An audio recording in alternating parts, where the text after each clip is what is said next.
Stewart, Santa Barbara's treasure sleuth, will help you put a value on the treasures in your own home. Every time it rains, pennies from heaven. Don't you know each cloud contains pennies from heaven? In three. So let's find out how valuable you're is live. Hello, hello, hello, Santa Barbara. It's your chantress of everything valuable and beautiful, Elizabeth Stewart. I've got a real treat for us today. I thought, well, actually, how this happened was the Miro Quartet is going to be performing at the Santa Barbara Museum of Art. And we'll give a little bit more details about that. But I thought, okay, you know, I really love everything that the museum brings us, but especially I love the chamber music that they bring us.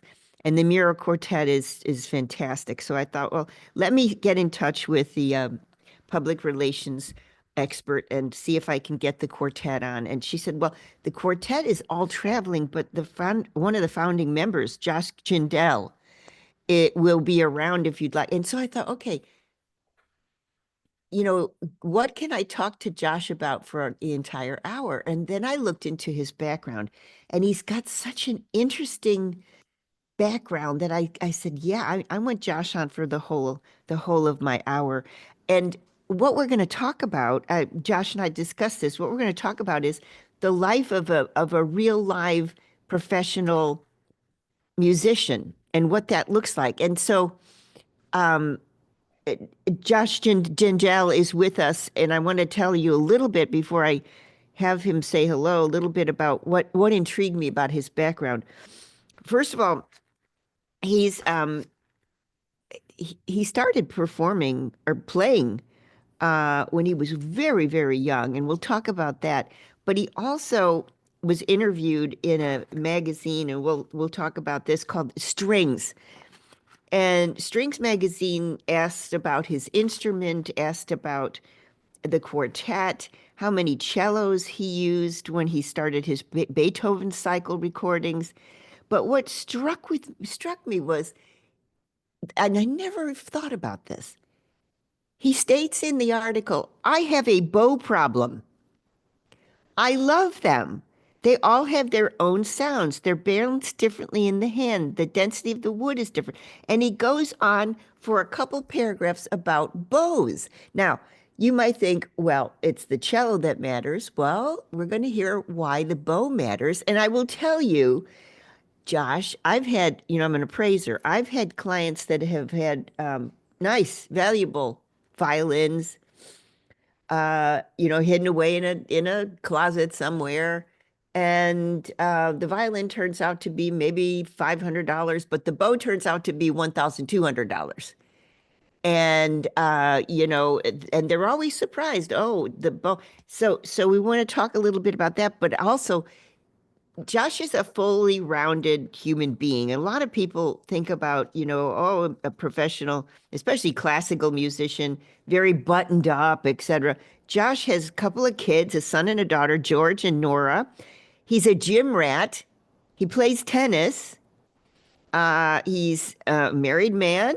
He travels greatly with his quartet. He teaches. He's at the Butler School of Music at Austin, at University of Texas.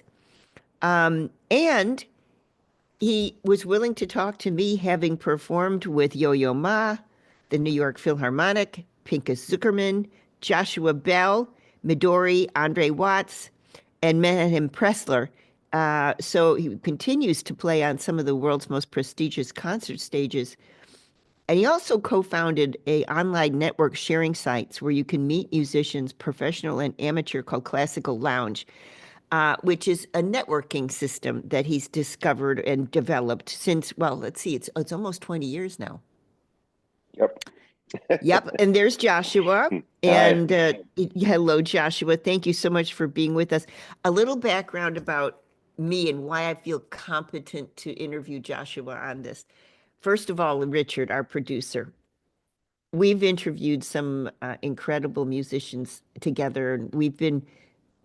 Richard's been our producer on this show for close to 20 years now. And some of the funny moments that I think, Richard is not a professional musician, but he was born with a sight impediment, which meant that he trained his ears from the time he was a young person. So he's a natural for radio because he can do any voice, etc. And so there is a musicality to Richard, but he's not a trained musician. Anyway, we've had, I guess, the two notable things that stand out. First of all, was we had I forget his name now, but he's a great concert organist. So he plays like the mighty Wurlitzers in various like for silent movies, for example. And he's accomplished one of the nation's great. So he was playing on our Wurlitzer. We have here in Santa Barbara one of 3 top nations theater organs. And so he was playing on the theater, and Richard was, Richard doesn't say much sometimes, and sometimes he does. So he was talking about, the art of keeping the feet going and a million different keyboards. There's 7 or 8 keyboards, etc., and all the stops and things. And Richard says, "Have you ever wrecked a building?" And he says, "Excuse me," and Richard said, "No, seriously, have you ever wrecked a building?" And it turns out that Richard read something somewhere where the sound of a very, very low note has a vibrational frequency that can disturb a foundation of a building to where the building can be compromised. Turns out it's a true story. Once Richard explained that, the musician was like, "Oh, okay, I know what you're talking about. And yes, I have disturbed a building or two." Yeah.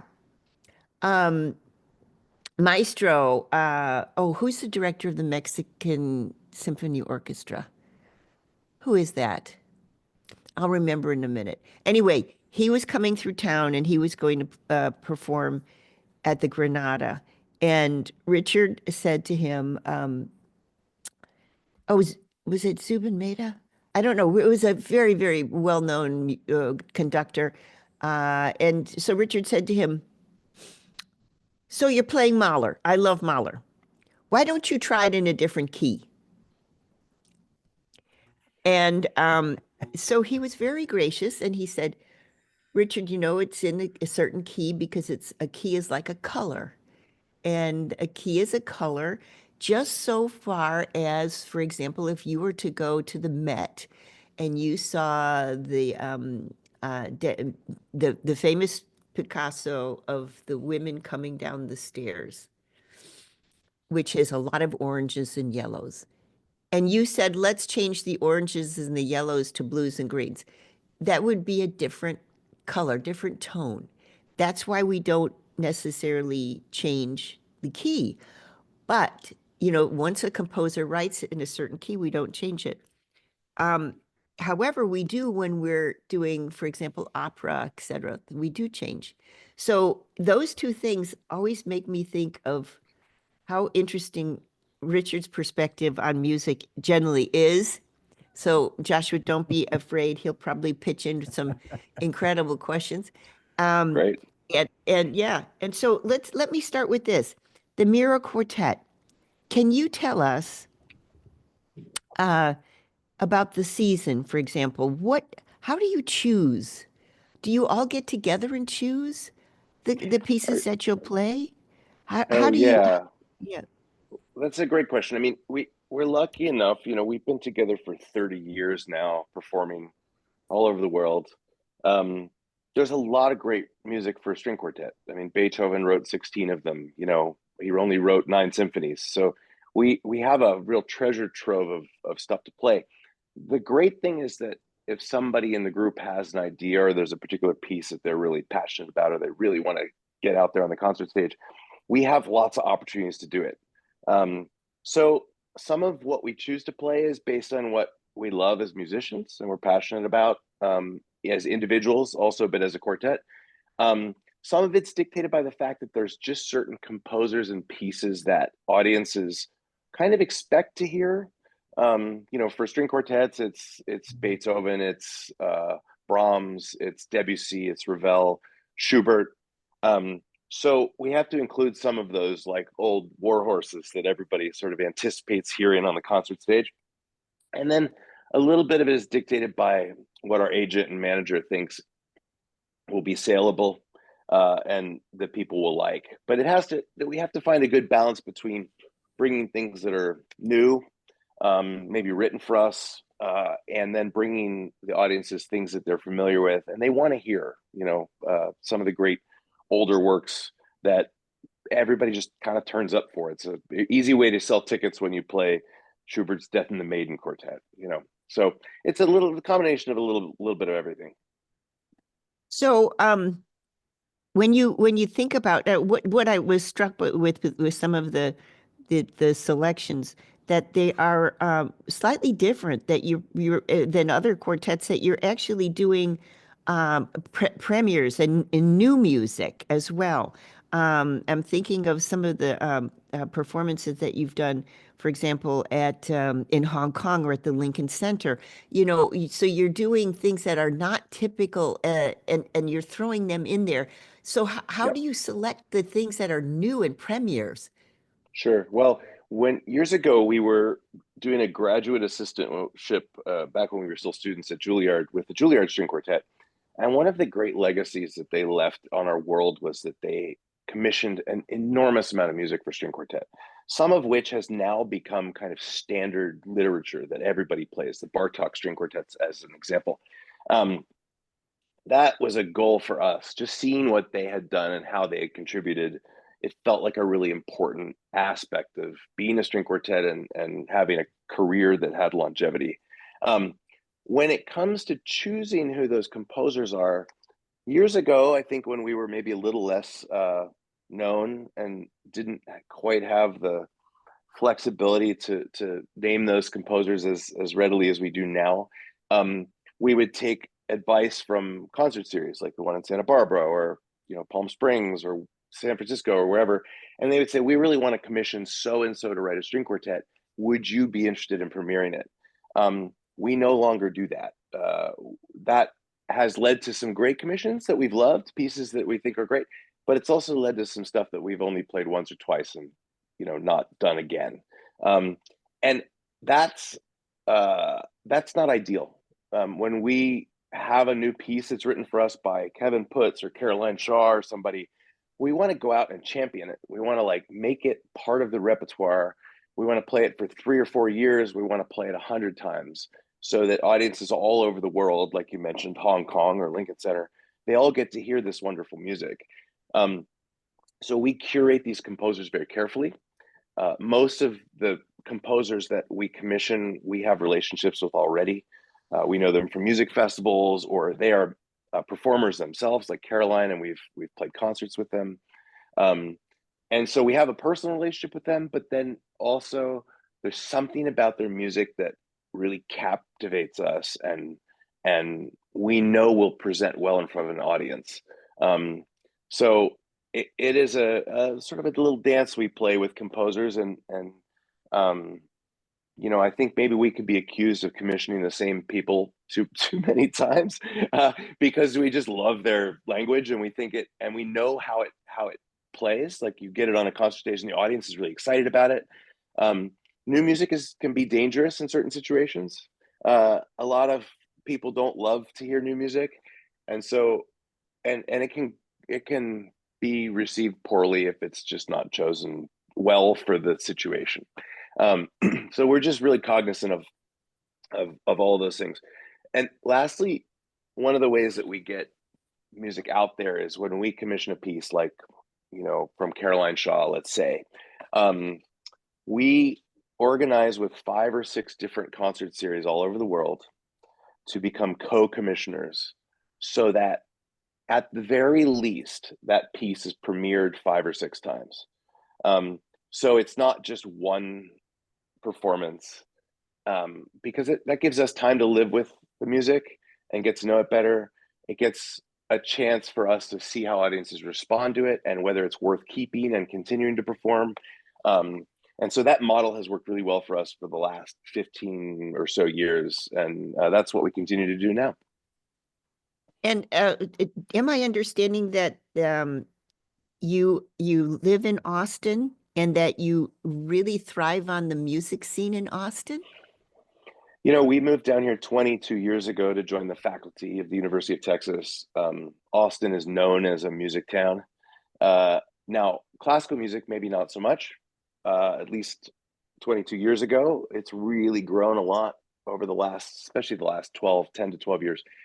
We have a lot of world-class musicians who are living here in Austin now. But, I think there's this impression that classical musicians are sort of old fuddy-duddies who, with gray hair, and we're very serious, and we only listen to classical music because that's the voice of God and all this stuff. But I'm like an absolute mad rock and roll fan, Are metal. you really? Yeah. We have, obviously, down here we've got a ton of great country music, DJs. So we engage in everything. I actually sit on a board here in Austin for a group that helps Austin musicians with healthcare. We provide assistance for healthcare services, and if they have any concerns, or let's say they get cancer or something, we help pay for treatment. And most of those musicians, I mean, I would say 80% of them are not classical musicians, and that's kind of what I engage in on a daily basis. And Austin has just such a vibrant. It's actually really exciting to be here because everywhere you go, you hear a great musician, and it's a really nice place as a creative to call home. So, okay, so I have to ask, you love, you're a rock and roll fan. So, okay, two questions. Growing up, what bands did you follow? And now, what do you enjoy? They're kind of the same. This big classic rock fan, Led Zeppelin would be my A1 top tier band. Oh, sorry, my puppy's barking. That's okay. I think somebody's at the door. Back then my dad was listening to a lot of like Yes and Styx, Journey. I'm a big Queen. I love Queen. I think Queen's just a magical band. More modernist. I mean, there's some bands now. Foo Fighters obviously are great. They've been around for a while. There's a band called Royal Blood that I'm really crazy about. I kind of keep up with what's going on in the music world because of this board that I serve on, but I don't listen to classical music. If I listen to music at all, I think it's partially the just being a musician and being surrounded by it all the time. I especially am overly analytical and critical of classical music, and I have a hard time distancing myself from it. I can't, for example, if there's music playing in a restaurant, I have to listen to it. I listen to it very intently. And so I have a hard time with that. But even just any music for that matter, I listen to it like a trained, classically trained musician. I listen to chord changes, and I listen to form, and I listen to intonation, and so honestly, most of what I listen to anymore is like talk radio. But but when I do listen to music, it's most often like rock and metal and things like harder things like that. I also have young kids and a wife who love like current pop. So, there's a lot of Olivia Rodrigo and Taylor Swift and Sabrina Carpenter and all that kind of stuff Oh swirling around me all God. the time too. Yeah. I'm laughing here, and oh, by the way, I remembered it. So Maestro Dudamel was the Yeah. gentleman who Richard was asking about, can we do a chord change in that Mahler you're going to present tonight? No, we can't. He's a But legend. he You was know, a legend. He's very, very gracious with, you're just Yeah. very never gracious. going to let that go, are you, I Elizabeth? never will let that because it was my mom is was a concert pianist, and so I was involved. She was actually the pianist that rehearsed um, the opera at the Lyric in Chicago. So, Wonderful. I grew up with a mom who was not only annoying because she had perfect pitch, highly annoying because of perfect pitch, but also kind of knowing that world a little bit, as a kid. But, it was interesting. Another funny thing about musicians in general, when you said that you're in uh, a restaurant and they're playing something, like Spotify music, and you've got to listen. And so you remedy that by saying, I'm listening to chord changes, I'm listening to intonation and timbre and rah da da da da. So now Joshua says, forget that. I'm not going to torture my ear. I'm going to listen to only talk radio. My mom would be like, so I'm older than you, but we had these wind up alarm clocks in the Hmm. old days. Yep. And when you wind them and they ring, the tension of the spring pulls the note down. So that would send her to a migraine I'm because she could. not quite there, but I understand that torture a Do little bit. you? Yes, I mean, I'm old enough to. We had those alarm clocks too, and I know what you're talking about. I, I've learned to be very selective of what I actually allow myself to listen to. Uh-huh. I just, I honestly block a lot. Just I block it out. And my Yeah, wife's like like, do you hear that song?" I'm like, "No, I don't. Sorry. I literally have made the decision in my brain, or I don't even consciously do it, that I'm just not going to listen because it will draw me in, and then I'm in trouble." Yeah. Oh, I want to take us back to the very beginning of your career as a 3-year-old boy. Hmm. And this is in a lot of information about you online, that you had a teacher who was very, very creative and probably saw talent in you at the age of 3, which is really quite amazing. And the teacher said, let's fit this viola with an end pin. So, you're a cellist and you're 3, so you can't play a cello at the age of 3. It's just too big. So bring us back to that moment. Yeah, sure. I started as a Suzuki student, which is a Japanese method of string teaching that involves the parents, and it's really heavily focused on listening as opposed to like reading music. Um, and my teacher, I started on the violin actually. I played the violin for about 3 months, and I expressed to my parents the best I could for a 3-year-old that I was unhappy that I didn't like the violin. Um, so my teacher was like, "Well, let's try the cello." She was a cellist actually. The problem was back then. Now they have these fractional instruments. So if you imagine, you know, a full size cello, now they have half size, 3/4 size cellos, half size cellos, quarter size cellos, and 1/8 size cellos. Back then they didn't have the variety of sizes of instrument that they do now. I think manufacturing has helped and stuff like that. So kind of the only way for me to start the cello at that age was to play a viola. The violas were the right size. They're tuned exactly the same as the cello, although they're one octave higher. Um, and the only difference really is the end pin, and obviously the octave tuning. So the fingering, the bowing, all the technique translated exactly the same as it would on the cello. But obviously it was the only option I had, and so I mean, very industrious of her to like figure that out and do the work on the instrument to make that happen. And clearly, and obviously, I'm grateful for it now. I didn't know back then what was happening. I just just assumed that was what everybody did. But there's some great old photos of me. My brother was actually playing. He was my accompanist. Great old photos of me and my brother playing like recitals and concerts together. And it's just such a little. I'm such a little kid with just such a little instrument. It's really kind of alarming. Now I want to talk a little bit about your instrument today. Do you still play on a cello by the modern American maker Lawrence Wilkie? I do. Yes.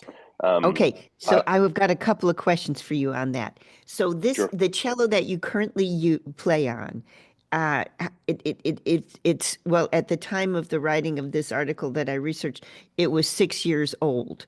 Obviously, it's Yeah. a little older now, but it's Yes. not. It's 2009. I think it was made. Okay, so but when we talk to people, Joshua Bell actually was on the program, and he brought his violin and played for Richard and myself. Now his violin is not made in 2009. No. Probably But 1705 yeah, or so. Yeah. exactly, Yeah. Yeah. exactly. That's my point, is I want you to tell us why you choose to use a modern cello, and how that sound compares to a 17th or 18th century instrument. So, yeah, that's a great question. I have played lots of different instruments over the course of my career. I've been loaned great old Stradivarius cellos. I've owned old French cellos. I've had other modern instruments.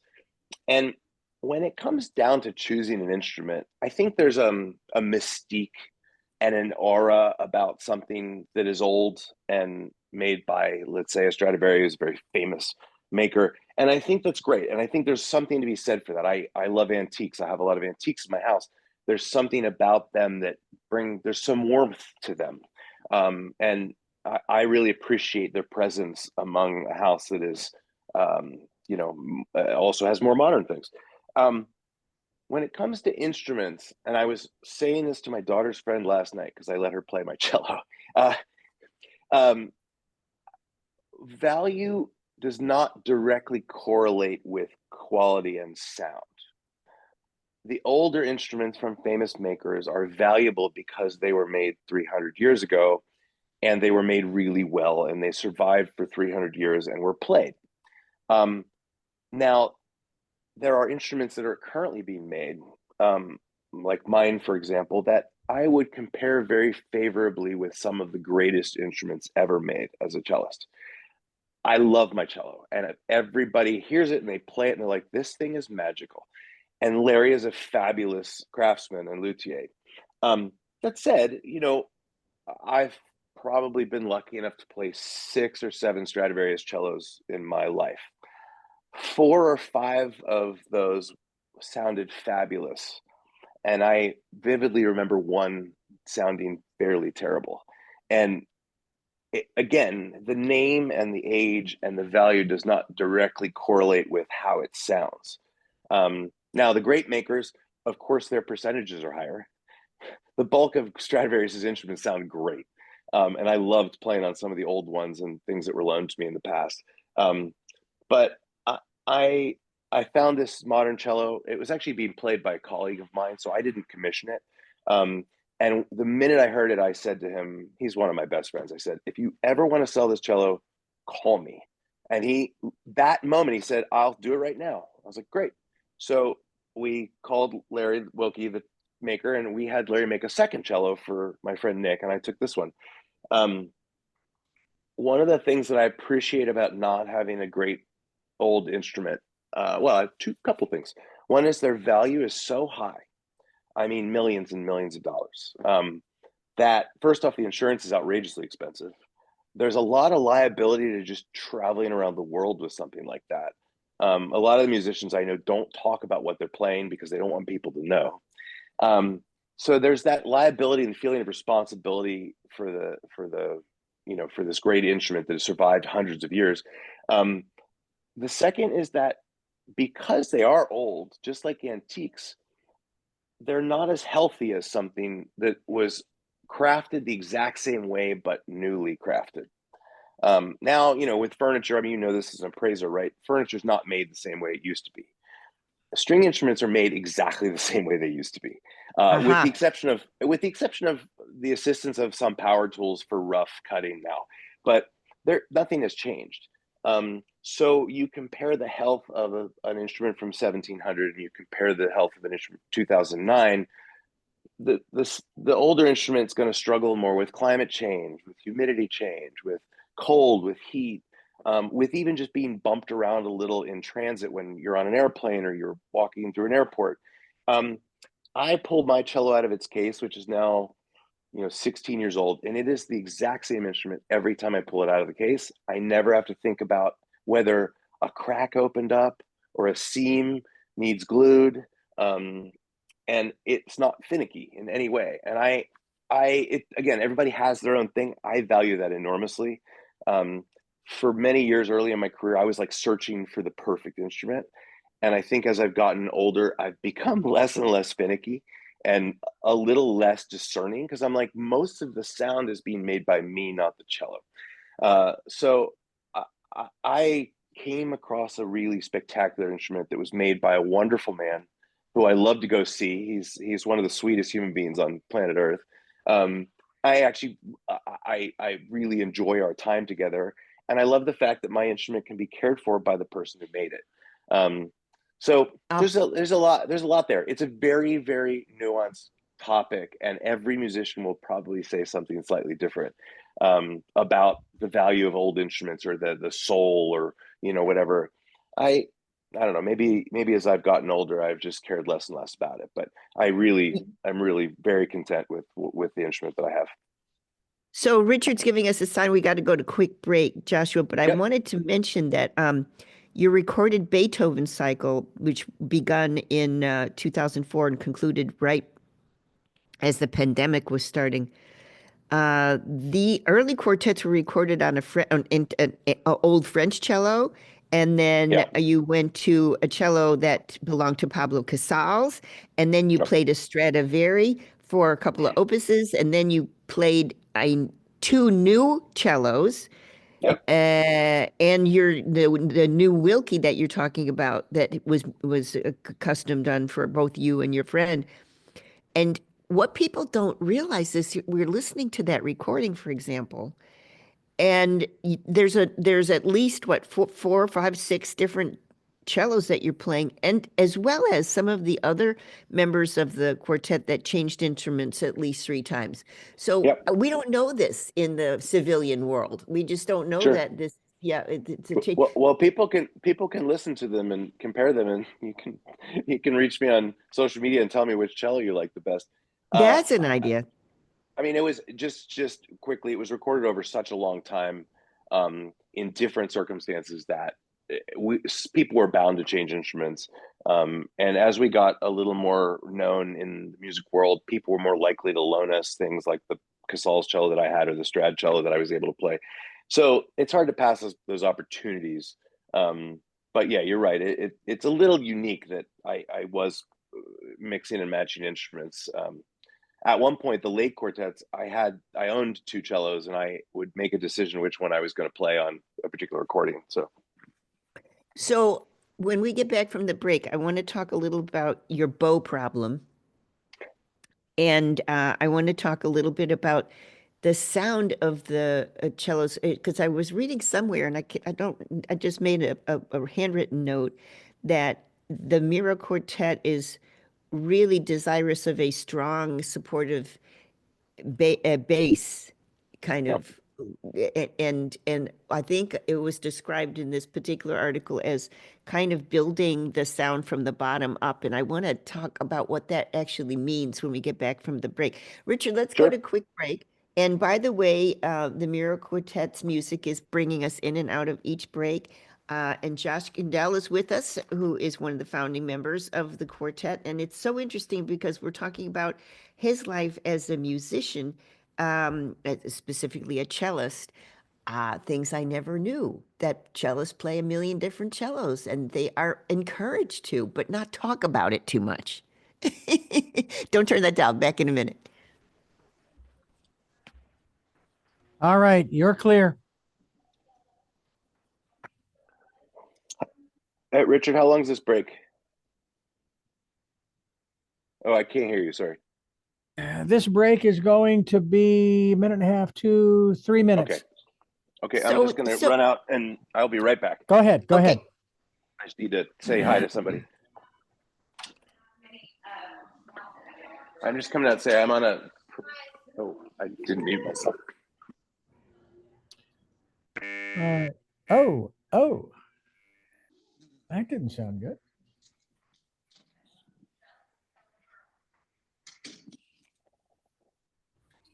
Now they're both gone. They're both gone. I'm here. He's back now. Yeah. I didn't realize I didn't mute myself, and there's a.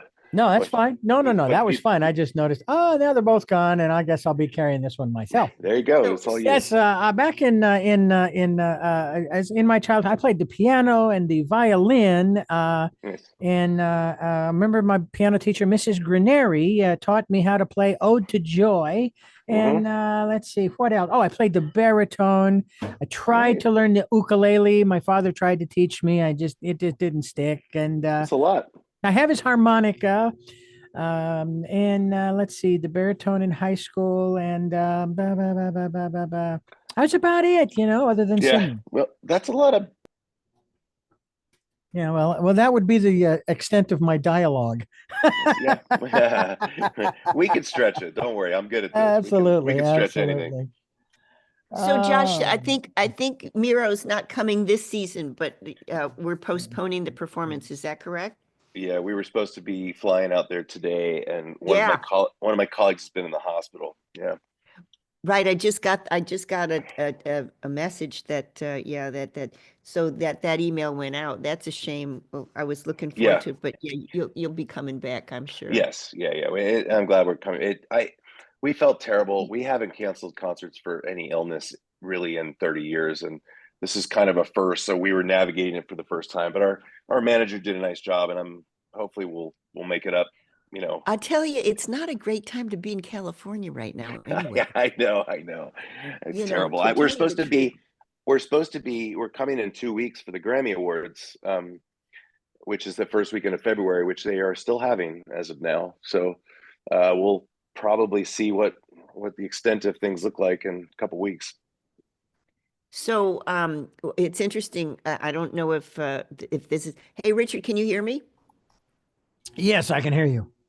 So there's an old house that came up for sale, and I love old houses, and I even if I'm not in the market, I love to visit. Some of Santa Barbara goes back to the late 19th century, early 20th. Ooh. So I went to see this old house out of interest, built in 1910, and it was packed. People from Los Angeles, Richard, are saying forget it, and they're Yep. coming up and looking at property here. And because the Palisades was a wealthy area, they're looking at the high-end properties here in Santa Yep. Barbara. It's commensurate, Yep. it's Yeah. okay to, it's okay, in Santa Uh, Barbara, you could yeah. drop 3 mil on a house, no problem, Yeah. just like you could in the Palisades. So Yeah. we're going to get flooded here, I think, with, Yeah. I think you're right. I think you're right. Okay, we're coming back. We'll chat more okay. about it later. And I need to talk to you also, but I know you got to run at 5 of. Yeah. And we have no more breaks until 5, so I'll give you the 2 minutes at 53 and so forth. 3, 2, 1, you're live. Welcome back. It's Elizabeth Stewart. I'm honored of talking with cellist Joshua Gindele. And his career as a musician. We talked a little bit about what was so interesting. Celebrating the 250th anniversary of Beethoven's birth, they recorded a whole long cycle for Pentatone. And we were just talking before the break, Joshua played, I don't know, 6, 7 different cellos 6, I for believe. Yeah. 6. Okay, and the sound. So I don't know where I found this information, but that the quartet tends to build a sound from the bottom up, which is why your instrument is heavily relied upon. So of all the cellos that you've played, the Strad included, uh, would you say that the cello you play now has the most desirous sound? No, I Uh-huh. wouldn't. And I'm just being honest. I would put it in the top two. Um, although there is another instrument that the Library of Congress in Washington, D.C. owns that I've played on there a number of times that is also, maybe I put my tail in the top three. Uh, one of the instruments I was lucky to have access to for a number of years was a very famous Stradivarius cello called the Bass of Spain.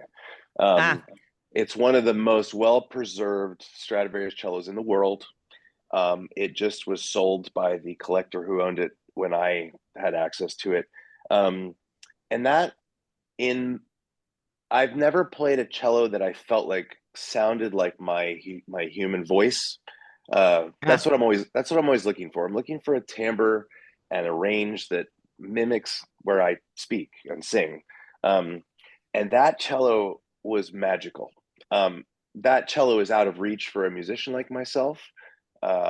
Even if the collector, even if he had decided to offer it to me on long-term loan, I would have said no. It's too well preserved to be out on the road playing concerts. It really needs to be in a museum, honestly. but it definitely doesn't need to be played heavily, all over the place. So, and also again, like handling the insurance policy on that cello would have been crippling for me. So I would put that at number one. I would put my current cello at number two.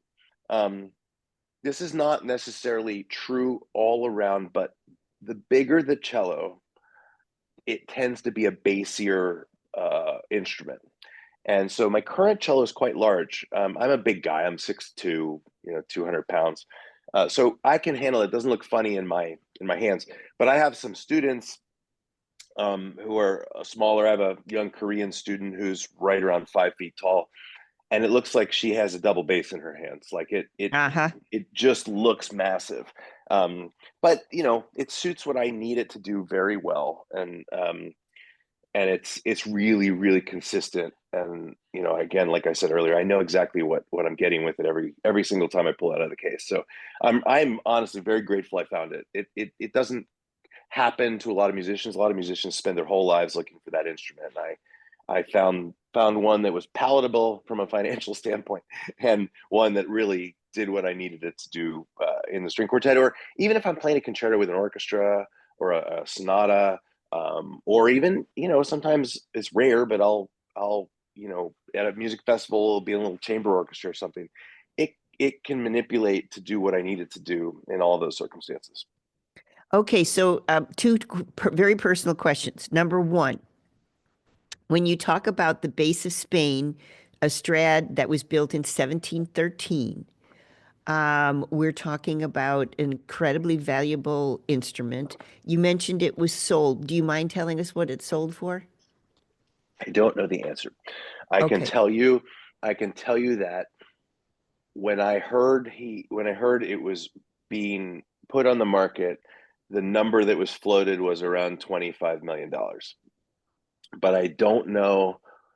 I don't know what it ended up selling for. I suspect, and again, I don't know the answer to this. I suspect that it is either in Russia or China, because that is where a lot of the great instruments are going. They're kind of being collected for the Mariinsky in Moscow, or Chinese businessmen are buying them as collectors. Investment.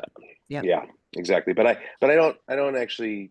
I don't know the whereabouts of it. I suspect that I won't. I probably will not see it again in my lifetime. Well, that gives us a ballpark, $25 million for an Yeah, instrument. Yeah, that yeah, gives us a ballpark, and why you be loath to throw it on a Southwest airline flight. correct. I I mean, mean, who would be I, crazy? well, at cellists, we all buy seats for our instruments, so the instrument Yeah. sits next to us on the aircraft. But still, traveling with something like that next to you, it's a liability. It's sort of stressful. Yeah. Now, second question is actually I've got three. Second question is, you mentioned that the Library of Congress has a cello that um, you say shouldn't be played all that much. Hmm. Is it cello like a string of pearls that you have to wear them so that the luster comes through? Yes and no. I mean, an instrument that hasn't, so that instrument is called the Castelbarco Stradivarius. The Library of Congress, the Smithsonian, they have wonderful collections of great old instruments.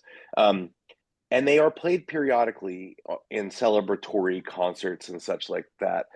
I will say about this cello, it can go a year and not be played, and then I can play it, and in about 2 hours, I feel like I can wake it up.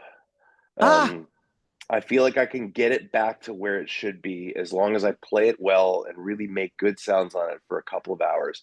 And it feels like all that resonance comes back, and it feels like the instrument literally wakes up. Um, so I don't necessarily think that they have to be played. Um, but I think if they have been played, since these are hundreds of years old, I think once they have been played, you can kind of wake them up fairly quickly. that is so interesting. Yeah. Okay, now this is the really personal question. So my father was an orthodontic surgeon, and his career were in his hand. Career was in his hands. Yep. I saw pictures of you, and you're a pretty buff looking guy. Yeah. And now to get to that physical state, you've got to do weights and use your hands Mhm, and train your arms and hands. My father, Joshua, we were avid boaters mhm, growing up, and my father taught us all to water ski, mhm. but he would not ski himself because he was afraid of his hands. And so, because you have to hold on, very Yeah. tightly to that bar. So, how do you reconcile, your physical training with the fact that your hands are your life? So I was a very serious athlete before I was a very serious cellist Ah, as a child. So it's part of who I am. It's part of my life. It's part of my story. That's a big part of it. There are I have found in my life when I am thinking about being careful and trying not to hurt myself, that's when I hurt myself. I see. So the more I focus on not hurting myself, the more I tend to hurt myself. There are a couple of activities that I have decided to stop doing. Um, One is well, and it's ironically I just did it last weekend. Was mountain biking.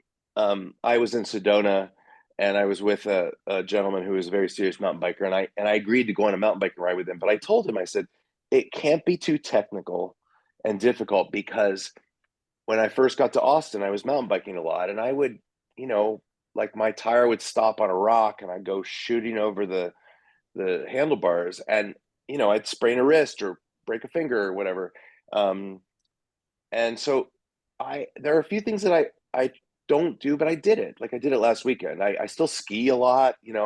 I still um, I have to be careful with any racket sports like tennis, pickleball, those kinds of things because But you you get a play little. tennis. I do, but I have to limit it because I find that if I do it a lot, I end up with like a little bit of nerve pain or something, tennis elbow, and that's a problem, for playing the cello. So I don't not do it. I just limit myself to make sure I don't do too much.